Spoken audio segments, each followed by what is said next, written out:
사도신경으로 신앙 고백하심으로 금요일 아침 예배를 하나님 앞에 드립니다. 나는 전능하신 아버지 하나님, 천지의 창조주를 믿습니다. 나는 그의 유일하신 아들, 우리 주 예수 그리스도를 믿습니다. 그는 성령으로 잉태되어 동정녀 마리아에게서 나시고 본디오 빌라도에게 고난을 받아 십자가에 못 박혀 죽으시고 장사된 지 사흘 만에 죽은 자 가운데서 다시 살아나셨으며 하늘에 오르시어 전능하신 아버지 하나님 우편에 앉아 계시다가 거기로부터 살아있는 자와 죽은 자를 심판하러 오십니다. 나는 성령을 믿으며 거룩한 공교회와 성도의 교제와 죄를 용서받는 것과 몸의 부활과 영생을 믿습니다. 아멘.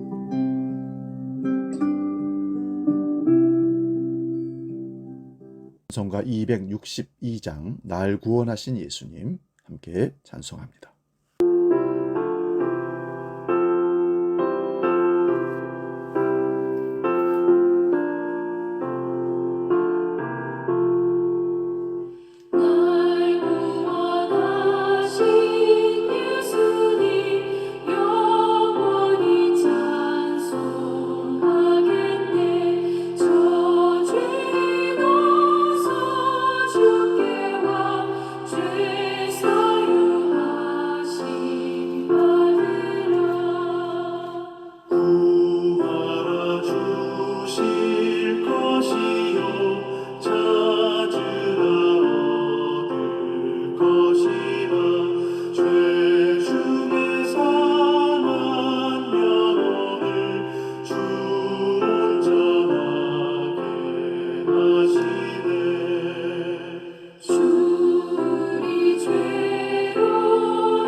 오늘 우리에게 주신 하나님 말씀은 신약성경 요한복음 6장 64절에서 68절까지 말씀입니다.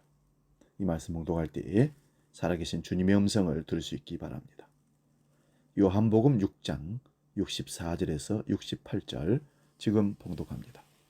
그러나 너희 중에 믿지 아니하는 자들이 있느니라 하시니 이는 예수께서 믿지 아니하는 자들이 누구며 자기를 팔 자가 누구인지 처음부터 아심이러라. 또 이르시되 그러므로 전에 너희에게 말하기를 내 아버지께서 오게 하여 주지 아니하시면 누구든지 내게 올 수 없노라 하였노라 하시니라. 그때부터 그의 제자 중에 많은 사람이 떠나가고 다시 그와 함께 다니지 아니하더라. 예수께서 12 제자에게 이르시되 너희도 가려느냐? 시몬 베드로가 대답하여 주여 영생의 말씀이 주께 있사오니 우리가 누구에게로 가오리까? 아멘. 오늘 봉독에 올린 말씀으로 신앙의 본질을 망각하지 말라, 이런 제목으로 말씀을 상고하며 은혜를 나눕니다. 신앙의 본질을 망각하지 말라. 여러분, 신앙에는 본질과 비본질이 있습니다. 다시 말씀드리면 본질과 현상이 있다는 말씀입니다. 그런데 성도들이 이것을 구별하지 못하고 모든 것을 신앙의 본질로 착각하고 살면서 신앙생활 잘한다고, 믿음이 크다고 평가하기도 합니다. 병으로 고통당하던 사람이 기도해서 하나님의 기적으로 병이 나은 것은 신앙의 본질이 아니고 신앙의 현상에 불과한 것입니다. 그런데 우리는 그 신앙의 현상에 늘 주목한다는 것이 문제입니다. 우리는 병 나음을 너무 기뻐하면서 신앙의 행위를 관여한 사람, 그리고 그 장소, 그 모든 부분들을 특이하게 말하면서 하나님께 영광 돌리기보다는 현상에 영광을 돌리고 현상에 집착하는 경우를 봅니다. 여기서 신앙의 본질은 하나님이 하심입니다. 선물이 중요한 것이 아니라 선물을 주신 분이 중요한 분이라는 사실입니다. 성도들이 신앙생활에 대해 많이 오해하고 있는 부분이 또 있습니다. 교회에 다니면서 사업이 잘 되고 자녀가 좋은 대학에 들어가고 남편이 승진하고 장사가 잘 되면 대체로 신앙생활을 잘하는 사람이라고 인정합니다. 그러나 몸이 조금 아프거나 사업에 어려움이 오거나 자녀가 대학에 떨어지면 기도가 부족하고 하나님께 징계받는 것처럼 생각하는 경우도 있습니다. 믿음의 척도를 보이는 그 현상으로 평가하기 때문에 그렇습니다. 신앙생활의 본질을 잘못 알고 있기 때문에 그런 일들이 벌어진다는 말씀입니다. 성경이 말하는 신앙생활의 본질은 세상의 부귀 영화를 추구하는 것이 아니라 하나님을 경외하는 것입니다. 하나님을 경외한다는 것은 하나님 말씀을 잘 듣고 순종한다는 뜻이기도 합니다.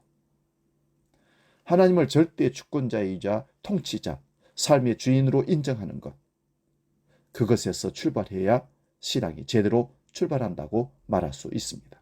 창세기 22장에 보면 하나님께서 아브라함이 어렵게 하나님으로부터 받은 이삭을 모리아산에서 번제로 드리라고 했을 때 그는 순종함으로 하나님께 나아갔습니다. 그때 하나님이 말씀하십니다.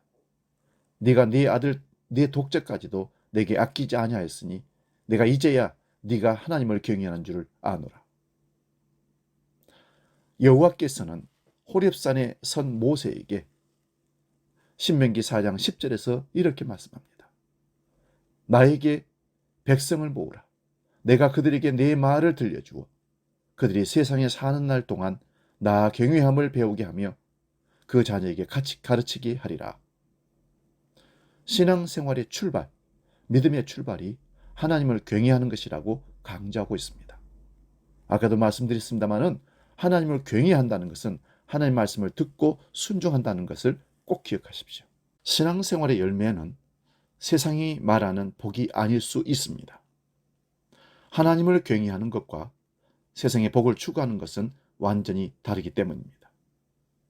요한복음 6장 63절에서 주님은 살리는 것은 영이니 육은 무익하니라. 내가 너에게 이른 말은 영이요 생명이라고 말씀하십니다. 또 나는 하늘에서 내려온 살아있는 떡이니 사람이 이 떡을 먹으면 영생하리라. 내가 줄 떡은 곧 세상의 생명을 위한 내 살이니라 하시니라. 요한복음 6장 51절에 말씀하고 계십니다. 예수께서 우리에게 주시고자 하는 것은 세상의 부귀 영화가 아니라 생명이라는 것입니다. 영생입니다. 이제 우리는 본질로 돌아가야 합니다. 신앙생활을 제대로 해야 합니다. 제한된 시간 속에 살다가 흙으로 돌아갈 육신의 삶이 아니라 내 인생의 본질이 끝이 없는 영원한 삶을 위해 살아내야 합니다. 하나님을 경외하는 신앙생활을 할 수 있기를 바랍니다. 하나님을 믿은 지 오래됐다고 신앙의 연수를 자랑하고 교회에서 봉사와 헌신을 열심히 하는 것이 중요합니다마는 그것만을 자랑하는 것은 하나님 앞에 제대로 된 신앙생활을 하지 않는 신앙의 본질을 놓치는 부분이 있다는 사실을 기억하십시오. 하나님 앞에 숨김없이 우리의 모든 삶과 생각을 드러내야 하겠습니다. 그분을 마음으로 공경하며 말씀하시는 교훈에 순종해야 합니다. 다시 강조합니다. 하나님을 경외하는 것이 신앙의 본질입니다. 이 본질 위에 가정이 있고 직업이 있고 사역이 있는 것입니다. 이를 꼭 기억하시기 바랍니다.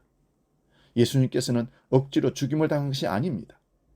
우리 인생들을 살리기 위하여 자원하여 죽음의 십자가 자리로 나아가셨습니다. 그러므로 천지가 변하고 우리의 환경과 처지가 바뀌어도 하나님을 전적으로 경외하고 십자가를 따라가야 하는 것입니다. 세상의 유혹에 무릎을 꿇지 말고 하나님을 경외하고 말씀에 순종하면 결코 세상이 우리를 어찌하지 못할, 감당하지 못할 하나님의 사람들로 승리가 될 줄로 믿습니다. 기도하겠습니다.